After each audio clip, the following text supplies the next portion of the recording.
Hey guys, hello and namaste everyone. Welcome to my YouTube channel and a very good morning to all. আজকের একটা নতুন সকাল আমাদের শুরু হয়েছে জলদাপাড়া থেকে। জলদাপাড়ার রাইনো কটেজে আমরা সবাই আছি। আর এখন টাইম হয়েছে 8টা অ্যারাউন্ড। আর আমরা কয়েকজন এসেছি এখানে রিভার সাইডে, দেখতেই পাচ্ছ এই রিভার সাইডে একটু ঘোরাঘুরি করছি। সকাল থেকে তেমন কিছুই খাওয়া দাওয়া হয়নি, খালি চা ছাড়া আর কিছু হয়নি। তো রাতে জলের স্রোত যতই ছিল, এখন নদী পুরো শান্ত। তো এখানে কিছু সময় কাটানোর পর আমরা বেরাবো আজকে ফুনসুলিংয়ের উদ্দেশ্যে। চলো বেরিয়ে মোটো ব্লগিং সেটআপে দেখা হবে।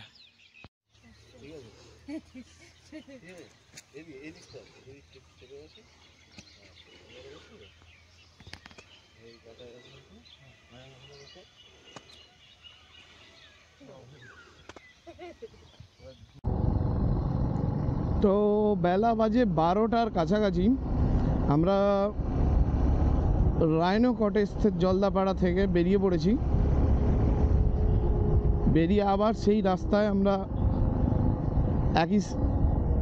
একসাথে বেরিয়ে পড়েছি ফুনসুলিংয়ের উদ্দেশ্যে।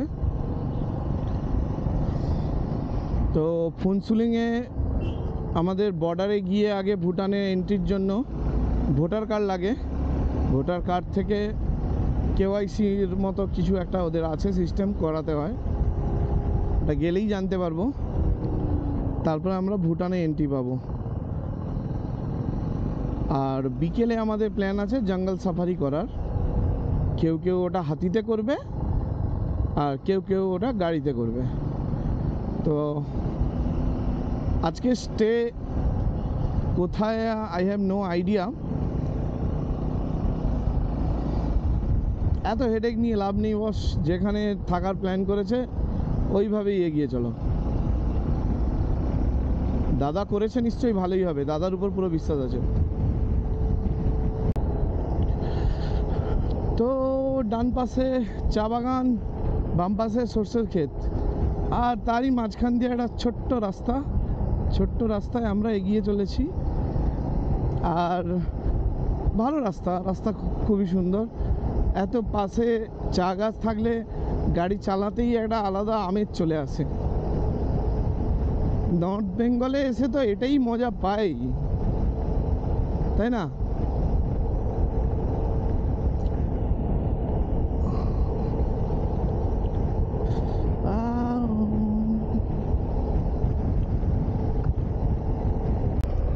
জায়গাটার নাম হচ্ছে চিলাপাতা। আর আমার বাম দিকে আছে চিলাপাতা অভয়ারণ্য, মেবি ওটা গেট লক করা আছে ফরেস্ট ডিপার্টমেন্টে। এই জায়গাগুলো কি সুন্দর দেখো। সামনে একটা টি এস্টেট ছিল, ভাবছিলাম একটু ঢুকবো, কিন্তু গ্রুপের সবাই যেভাবে বেরিয়ে গেল, ভাবলাম অনেক দেরি হয়ে যাবে। সেই আসলে এই জিনিসটাই খারাপ লাগে, ঘুরতে এসে নিজেরাই বেরালো 12টার সময়, এখন রাস্তায় ভুলভালভাবে টানছে। কোনো ভালো লোকেশান পেলে একটা দাঁড়াতেও পাচ্ছি না। চলো যা হওয়ার হবে আর কি। তো এটা হচ্ছে চিল্কিপাড়া, চিল্কিপাড়ার জঙ্গল বুক, চিল্কিপাড়ার হোমস্টে। আর এখানে আজকে মেবি আমাদের স্টে হবে, নাহলে সবাই এখানে আসতো না। যদিও আমি আইটিনারিটা ভালো করে শুনিনি। তো এখানে লাগেজ রেখে তারপরে আমাদের ফুনসুলিংয়ের উদ্দেশ্যে যাওয়া হতে পারে।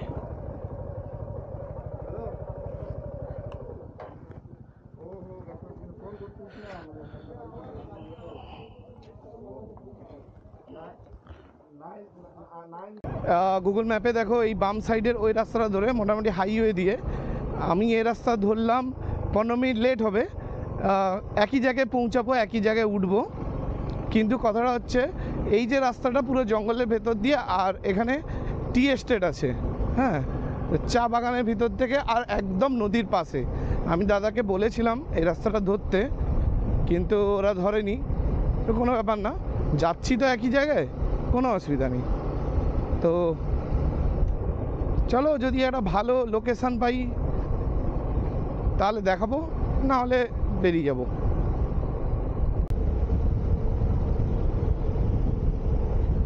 কি সুন্দর একটা জঙ্গলের ভিতর দিয়ে রাস্তা। ওয়াও,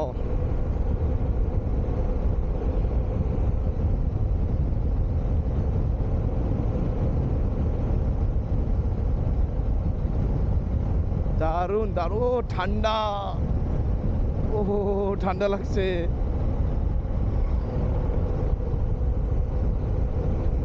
পুরো জঙ্গলের ভেতর দিয়ে।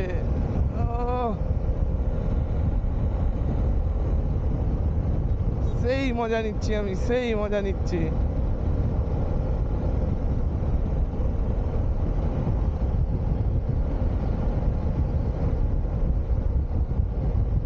দেখো, এটা দেখো কি দারুণ সিনিক বিউটি। ওয়াও,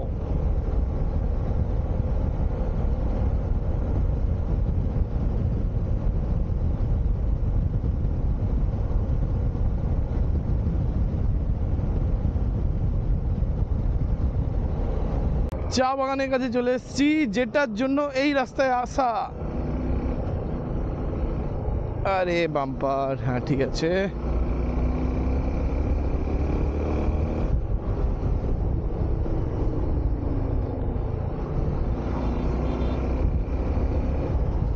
আমার দুপাশে চা বাগান নেই, শুধু বাম পাশে আছে।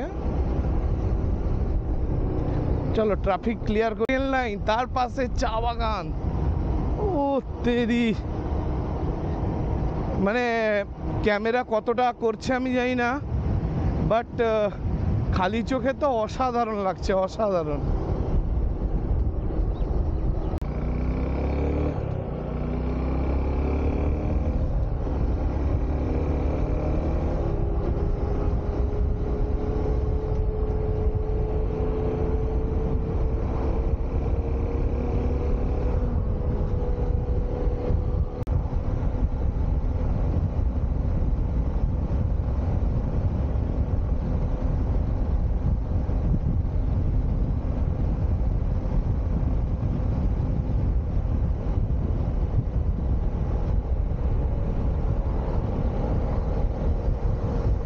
ওয়েদার খারাপের জন্য এই পাহাড়গুলো ঠিক ভালো মতো দেখা যাচ্ছে না, বাট দারুণ দারুণ।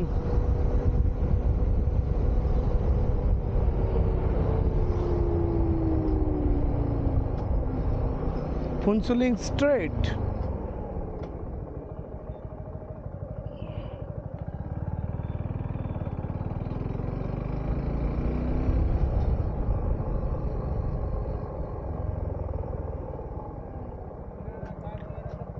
দাদা, ফুনসুলিং যেতে হলে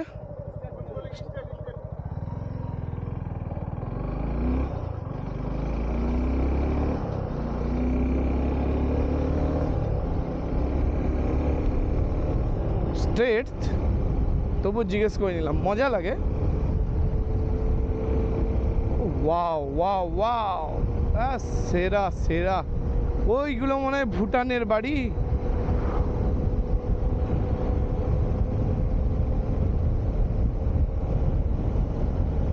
লোকটার হেলমেটও হলুদ আর সবুজ, আর কলাটাও সবুজ।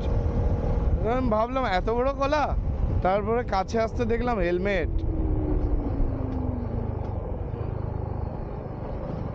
মাই গড,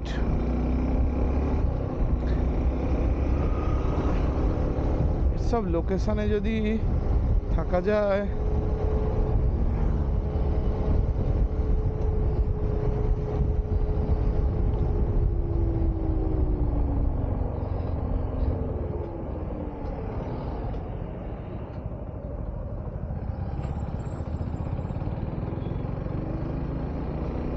দেখো, বিশেষ করে ওই ভুটানের পাহাড়গুলো তো অসাধারণ লাগছে।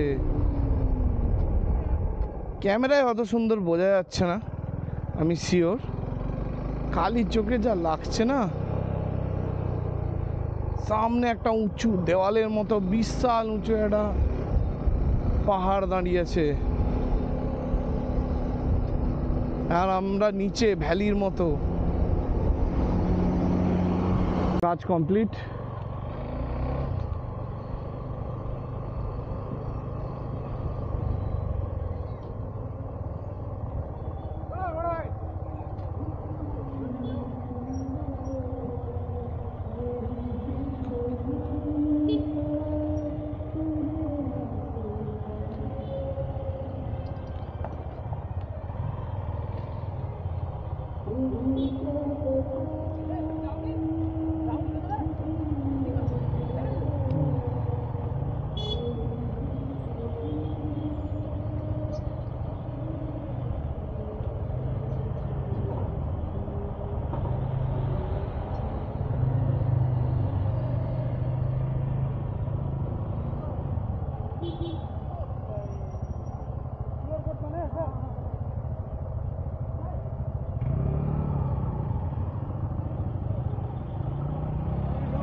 अच्छा बंद कर दें।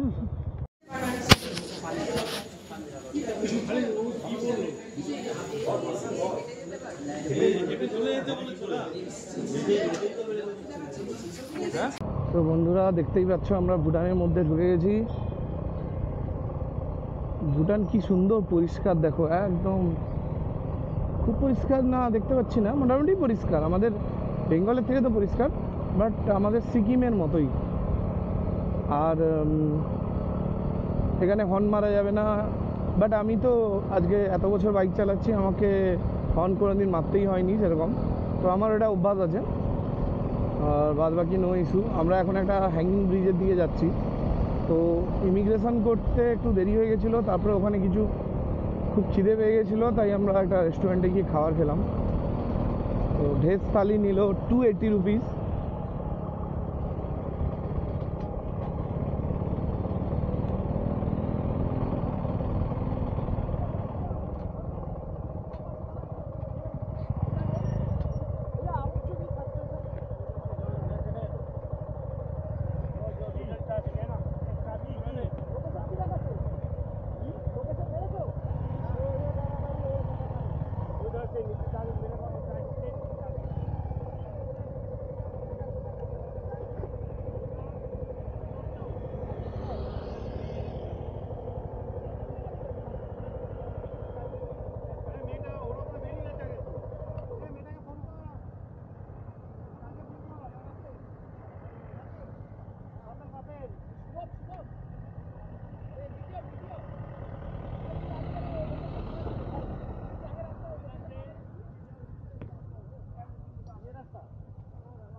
ঘোরা হবে না, রাত হয়ে যাবে, কিছু দেখতেও পাবো না।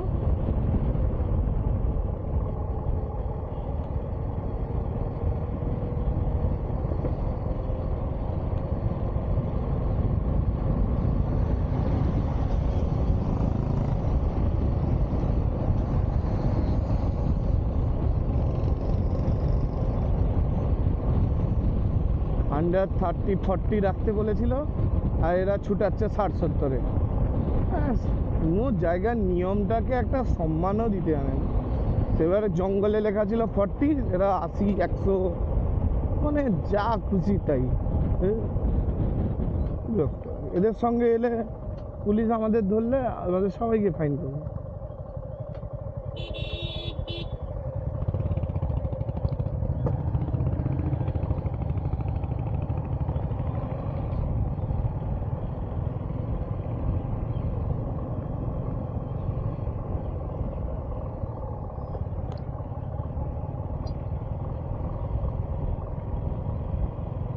এই যে আমুচ্চ ব্রিজ 7 কিলোমিটার।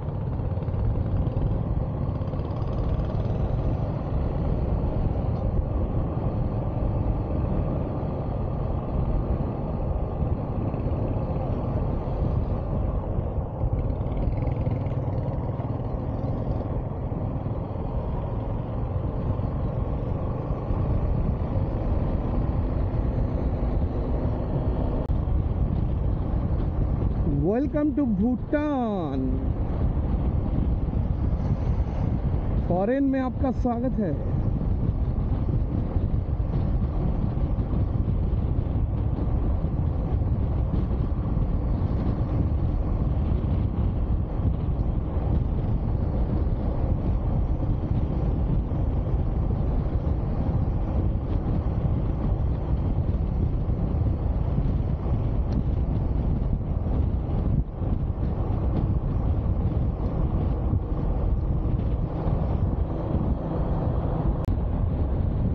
Waterfall site.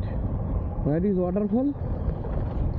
ও এখন তো জল নেই, আসার সময় দেখবো যদি পেট্রোল পাম্পে তেল ভরতে দেয়। এখানে তো পুলিশ দাঁড়িয়ে আছে, মনে হয় ভরতে দেবে না। দেখা যাক, তখন যদি পুলিশ কোনো কিছু না বলে ট্যাঙ্ক ফুল করে দেবো। এখানে তেলের দাম অনেক কম। তো ভুটানের ল্যান্ডস্কেপ দেখে কেমন লাগছে খালি কমেন্টে জানাও।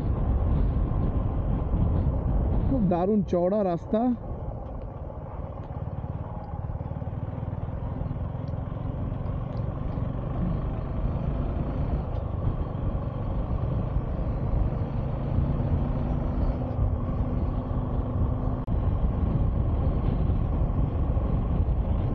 দেখো, ভুটানে বাইক চালিয়ে আমার সিকিমের মতোই ফিল হচ্ছে। অ্যাকচুয়ালি সব পাহাড় প্রায় প্রায় একই রকম লাগে, বাট এটা কোথাও গিয়ে আমাকে মেবি অরুণাচলের কিছু কিছু জায়গার সাথে ম্যাচিং করে।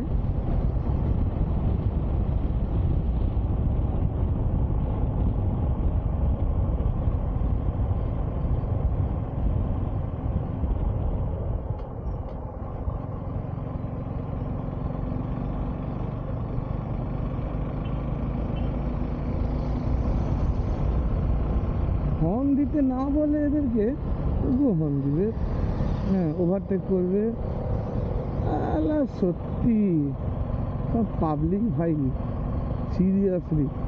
আর 10-15 মিনিটের জন্য একটা নিয়ম পালন করতেও এদের ফাটে।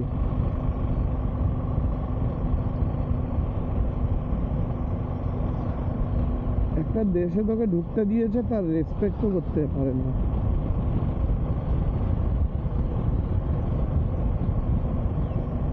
এত স্পিডে ওভারটেক করে গেল, দিয়ে সামনে স্লো চালাচ্ছে।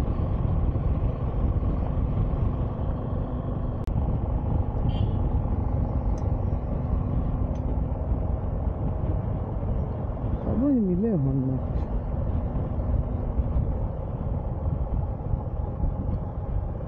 এই যে আমুচু ব্রিজ, এখানেই দাদা আসতে বলেছিল। আমচি এত স্পিডে আগে চলে এসে এখন 20-তে চালাচ্ছে। ঠিক তাকে ওভারটেক করতে হবে, অমনি সে পিক আপ বলে।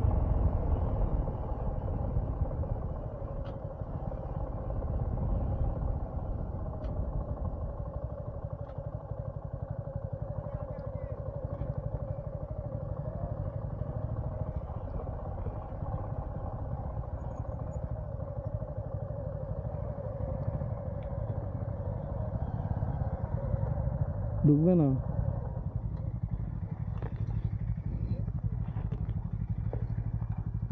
সবসময় এমন জায়গায় বাইক রাখে যে সমস্যা।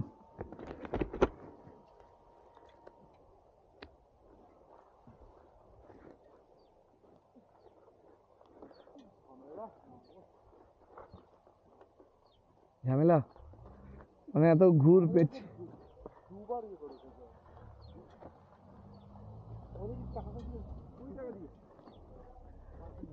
ভুটান প্রথমবার ঢুকলে তো? ভুটান প্রথমবার ঢুকলে তো, না এর আগে ঢুকেছো? আগে এসছি তো। আগে তো দেখো, আগে তো এসছি একজন কি দুজন। হ্যাঁ। শহরের ভিতরে পার্ক করে দিতাম, তারপরে চলে যেতাম। তবে তোমার কি মনে হয় ভুটানটা আমাদের দেশের কার সাথে এরকম ম্যাচিং হচ্ছে ওয়েদারটা? সিকিম, মেঘালয়, অরুণাচল, ওই সব জায়গায় এগুলো ওই রকমই। আমি তোমাকে হর্ন দিলাম একবার, ওই ছবি তুলবো। এসে গেছি এখানে আমুচো হ্যাঙ্গিং ব্রিজে। আর এখানে একটা গাড়ি চলা ব্রিজ আছে, এখানে একটা হ্যাঙ্গিং ব্রিজ আছে, নিচে রিভার রাফটিং করার জায়গা আছে। ব্রিজটা হচ্ছে এইটা।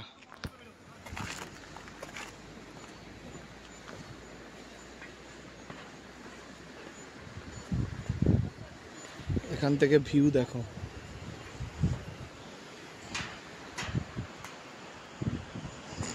নিচে দেখি, ওহো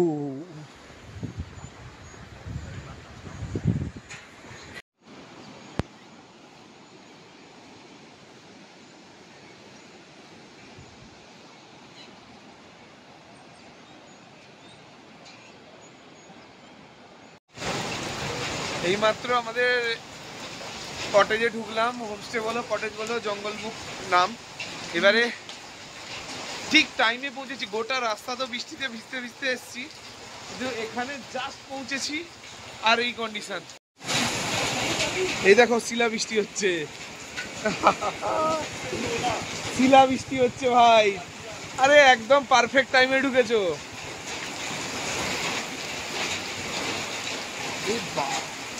ভাই 10 মিনিট দেরি হলে আমাদের, আমরা দাঁড়াতাম কোথায়? এইরকম শিলাবৃষ্টিতে আমি একবার ফেঁসেছিলাম, আমার এই সেম হেলমেট ছিল, পুরো ভাইজারটা এরকম এরকম এরকম চিরা দাগ।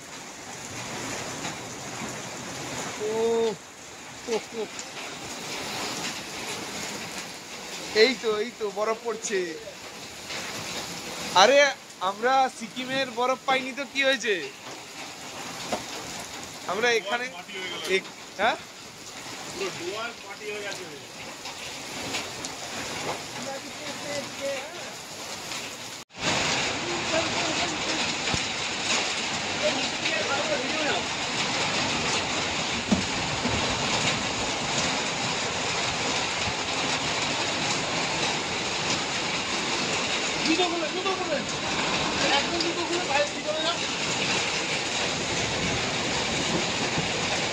পড়াই যায় না, কিছু হবে না।